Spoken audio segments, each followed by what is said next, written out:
నమస్కారం ఉద్దేశం మీకు అవకాశం ఇచ్చినందుకు ముందుగా ముఖ్యమంత్రి గారికి, గౌరవ ముఖ్యమంత్రి గారికి ఈ ఎక్సైజ్ పాలసీ మీద ఈ శ్వేతపత్రాన్ని సమర్పించిన విధానం చాలా లోతుగా ఉంది, సమగ్రంగా ఉంది. ముఖ్యంగా ఈ ఎక్సైజ్ పాలసీకి సంబంధించి గత 5 సంవత్సరాల్లో ఎలాంటి సమస్యలు ఉన్నాయి, ప్రజలు ఎలాంటి బాధలు పడ్డారు, ముఖ్యంగా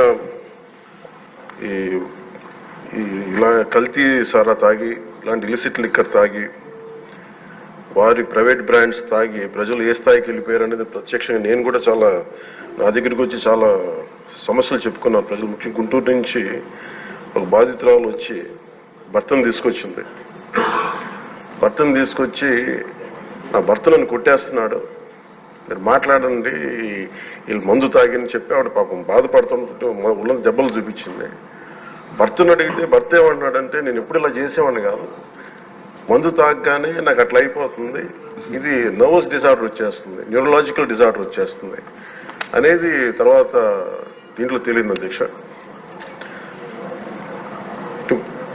భూని ఒకసారి అంటే ఇది ఇంకా విష్ణుకుమార్ రాజు గారు చెప్పినట్టుగా ఇది ఇంకా 3,000 కోట్లుగా చాలా లోతైన దోపిడీ జరిగింది. దీంట్లో లాస్ ఆఫ్ కన్సిడరబుల్ రెవెన్యూ దాదాపు 18,860 కోట్ల 51 లక్షలు అనేది ప్రాథమికంగా తేలింది. దీంట్లో అంటే ప్రజలకు కావాల్సిన డబ్బు, ప్రజలకి రావాల్సిన డబ్బు ఇవన్నీ కూడా ఎక్కడికి వెళ్ళిపోయినాయి.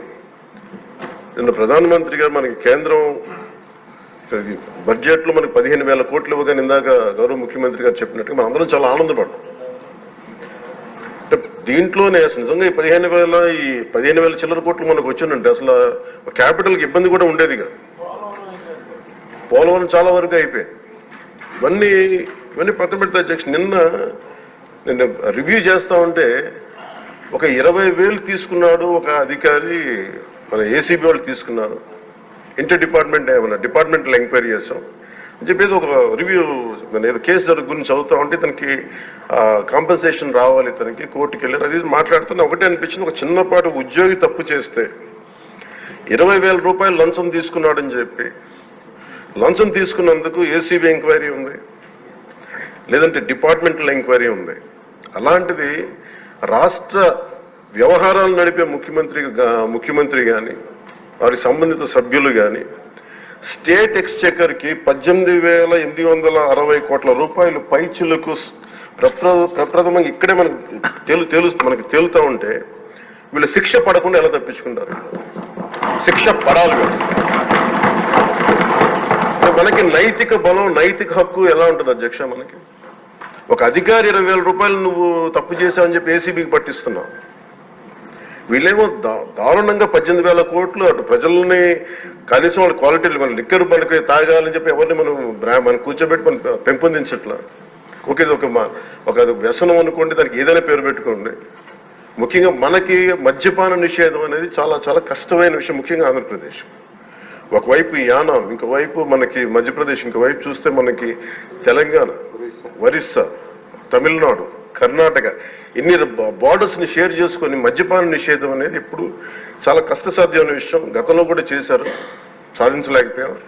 ఇప్పుడు రెగ్యులేట్ చేయాల్సిన అవసరం ఉంది. ఇందాక గౌరవ సభ్యులు బుచ్చయ్య చౌదరి గారు చెప్పినట్టుగా ఒకటి స్టేట్ ఎక్స్చెకర్కి లాస్ జరిగింది, ప్రజలకి ఆరోగ్యానికి హాని జరిగింది. దాంతోపాటు అసలు ఈ వ్యసనాన్ని తగ్గించే పరిధిలో కూడా కొంత ఉన్నారు, కొంత బడ్జెట్ కేటాయించాలి. ముఖ్యంగా డీ అడిక్షన్ సెంటర్స్ కానీ వీటితో పాటు కేటాయించాలి.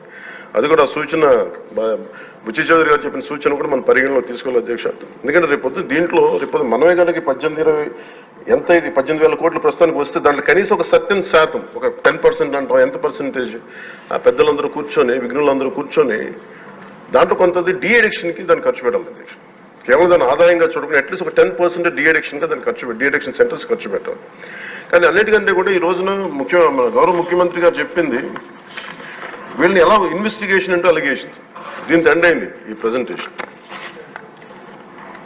ఇదే కనుక ఈ రోజున మనకి క్లాప్ మిత్రాస్కి ఈరోజు డబ్బులు లేక వారికి, అలాగే పంచాయతీ బోర్డులో దాదాపు 9 నెలల నుంచి మనకి జీతభత్యాలు లేక ఒక 59 మంది నలిగిపోతా ఉన్నారు.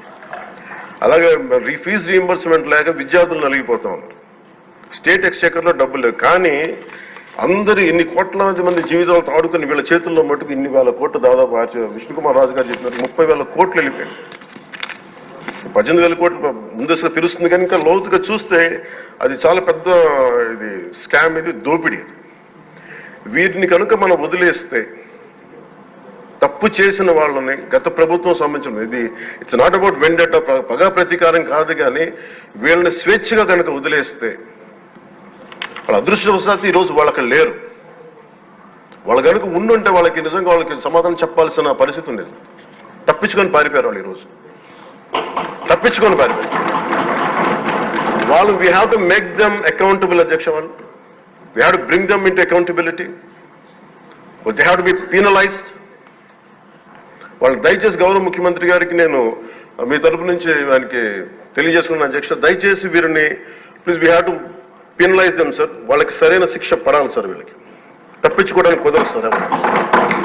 ఏదంటే రేపు పొద్దున ఒక ట్రాఫిక్ కానిస్టేబుల్కి బలం ఇవ్వాలి అంటే ఆపగలమంటే వాళ్ళు ఏమంటారు సార్ లోపల? నేను చిన్నపాటి కానిస్టేబుల్ని అయితే నాకేమనిపిస్తుంది, మీరు పెద్దోళ్ళు అయితే వదిలేస్తారు, మమ్మల్ని అయితే పట్టుకుంటారంటారు సార్. మనకు రూలింగ్కి, గవర్నెన్స్కి, అడ్మినిస్ట్రేషన్కి నైతిక బలం పోదు అధ్యక్ష. ఐ రిక్వెస్ట్ యూ, నేను మిమ్మల్ని నేను ఉద్దేశించి అందరినీ హౌస్ మెంబర్స్ గౌరవ సభ్యులందరినీ గౌరవ ముఖ్యమంత్రి గారిని అడుగుతున్నాను అధ్యక్ష మీ ద్వారా. They have to be punished and they have to be penalised whoever they are. ఇది వెండెట్ట పగ ప్రతీకారాలతో కాదు, కానీ we promised that we will bring back accountability. We promise we gonna give a clean and clear governance. We have to live up to it. Thank you.